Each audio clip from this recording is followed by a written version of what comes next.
À 9 heures. Wow. Allez, allez, allez, allez.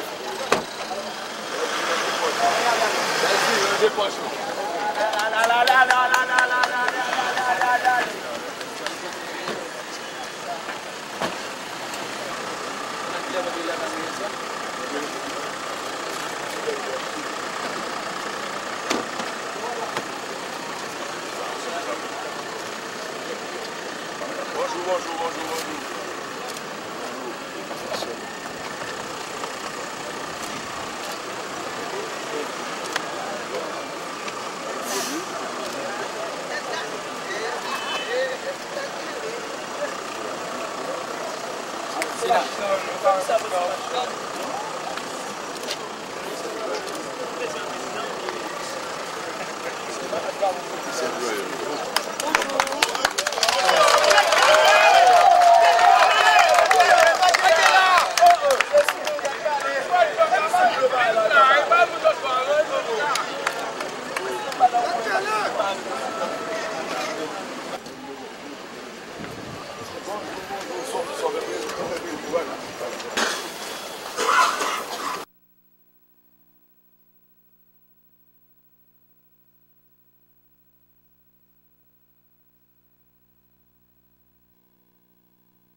L'ONA fut avant tout fruit d'une vision grandiose, la promesse d'un avenir situé lors à l'avant-garde du domaine de la sécurité sociale dans le monde.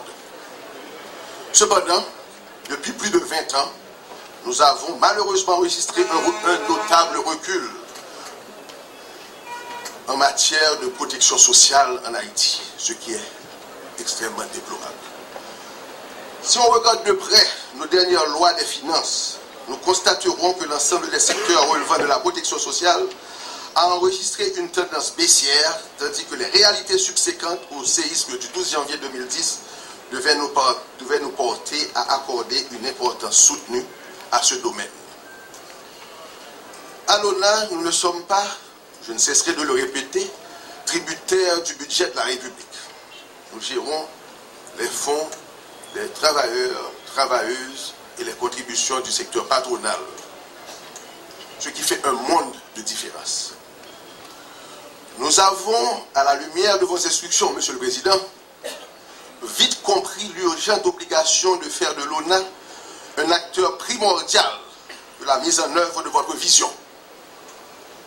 Pour ce, nous avons établi une politique vigoureuse, parfois trop vigoureuse, de correction des faiblesses institutionnelles à court terme, tout en ayant pris soin de lancer des chantiers de diagnostic profond qui nous permettront de rendre l'ONA plus fort et surtout plus moderne avant la fin du mandat présidentiel.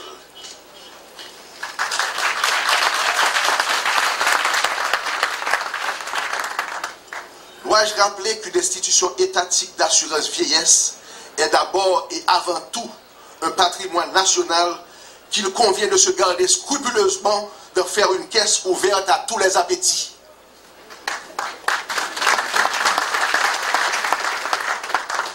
Il en va de la sueur des actifs, parfois les plus vulnérables. L'ONA mérite la protection de tous ceux qui ont de l'égard pour les aînés. Les coups et délicats portés à l'ONA sont des gestes irrévérencieux vis-à-vis de nos parents âgés qui ont besoin de la solidarité des plus jeunes. Heureusement, Excellence, Monsieur le Président de la République, que vous n'avez jamais raté une occasion d'apprécier et aussi et surtout de soutenir de manière indéniable nos efforts d'assainissement et nos projets de modernisation de l'ONA. Je vous en remercie publiquement.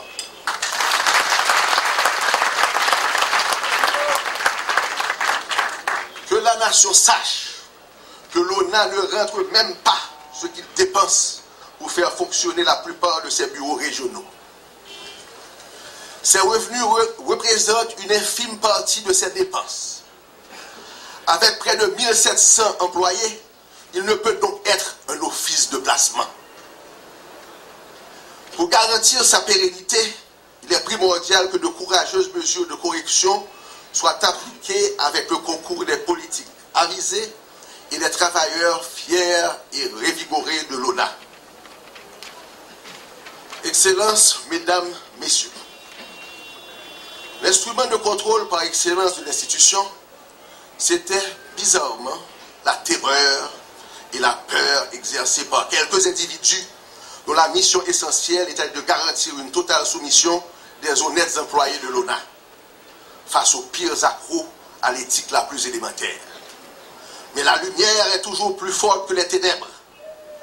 Je puis vous assurer que désormais la clarté prend sa place ici.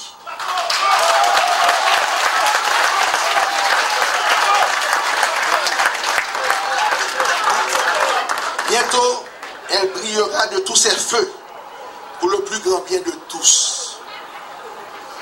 Plusieurs éminentes personnalités des associations patronales et syndicales ont déjà eu droit à une franche et loyale explication de nous autres relativement à nos constats accablants, à nos premières réalisations et à nos projets. Ils nous ont unanimement promis un appui que nous souhaitons à la hauteur du changement. Nous avons aussi noté avec intérêt que le monde des affaires reprend confiance dans l'ONA. Il veut participer plus activement au financement de la retraite de ses employés. Il veut renforcer son rôle dans l'évolution de la culture de l'assurance en Haïti. Dans les prochaines semaines, l'ONA sera un levier important de la création d'emplois en Haïti. Pour ce faire, il doit être informatisé et doit pouvoir se payer des ressources humaines externes, des compétences avérées.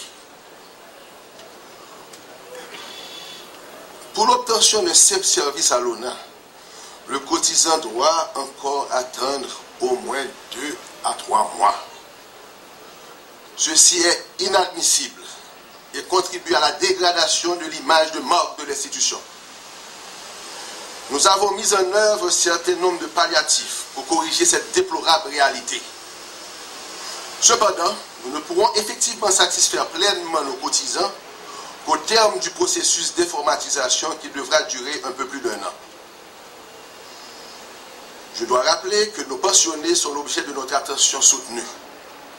Ils bénéficient déjà d'une assurance maladie et d'une assurance décès payée par l'ONA. Parmi toutes les recommandations qui ont été faites DG l'ONA, il y a 2 qui étaient bien importants. Premièrement, faire l'ONA venir coûte que coûte une institution moderne nationale.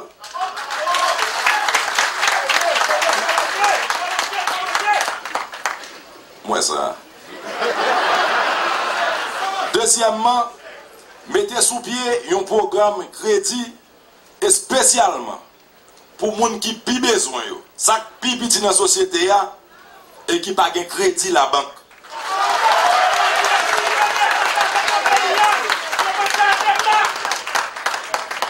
Lancement ONAPAM Jodia fait moins que nous sous route bon chimère. Sous chimère changement, chimère qui permet de pays à prendre route développement avec justice sociale. Nous-mêmes, c'est une seule direction nous connaissons. C'est avancer, c'est pousser devant. Nous ne pouvons pas faire bac, nous ne pouvons pas faire bac, et nous ne pouvons pas quitter et faire payer à faire bac non plus.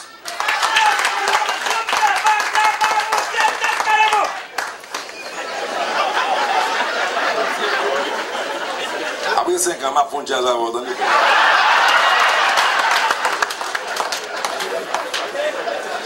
ONAPAM, c'est un programme crédit qui fait pour les gens qui ne peuvent pas demander la banque prêtée.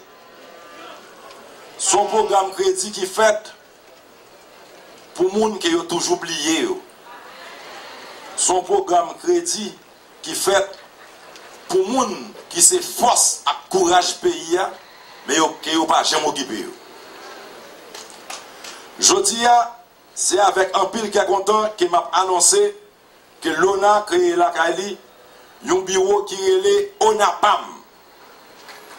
Bureau ça, il prend le pour le bail crédit dans 4 coins pays à travailler, à travailleuses, à petite boutique, à un taux d'intérêt que personne n'a pas qu'à battre en Haïti.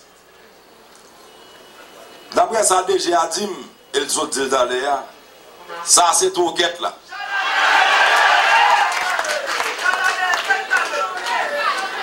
L'ONA pral vin très bientôt un acteur important dans le programme Bail Travail que moi gagne.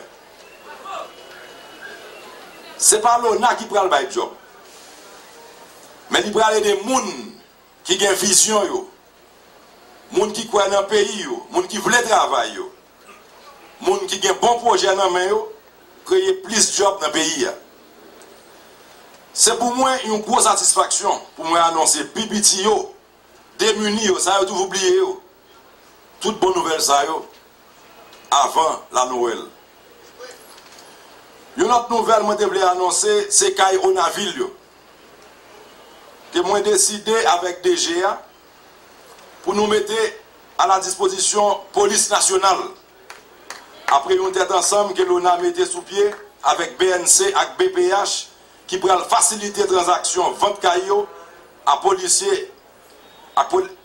Ak policiers qui veulent entrer dans le programme. Moi, je souhaité que personne ne prenne ça pour prétexte pour profiter, faire des ordres souterrains, ou soit dans le cas où on a ville. Si ça fait, la police va agir immédiatement pour faire ça que vous le faire. C'est le cas. Je ne vais pas accompagner le programme où on a pas dans tête calée.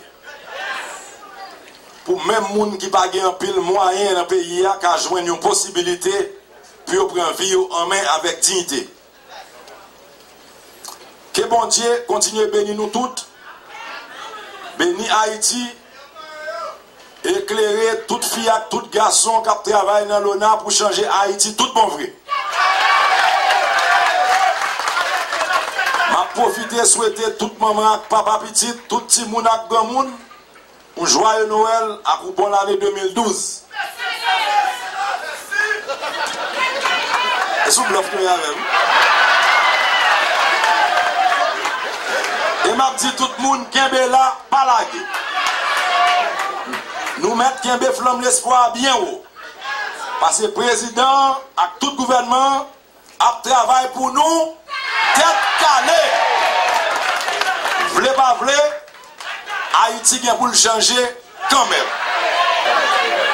Maintenant, le président de la République, son Excellence Michel Joseph Martelly, va avoir le plaisir de remettre cette plaque où il est écrit « L'Office national d'assurance vieillesse ONA rend hommage à l'entreprise Valerio Canez pour sa régularité à son égard. Ce 20 décembre 2011. J'applaudis des deux mains cet honneur rendu à cette famille qui, tout compte fait, est un véritable exemple de réussite d'institution haïtienne. On accueille donc Madame Auguste et son fils, René Max.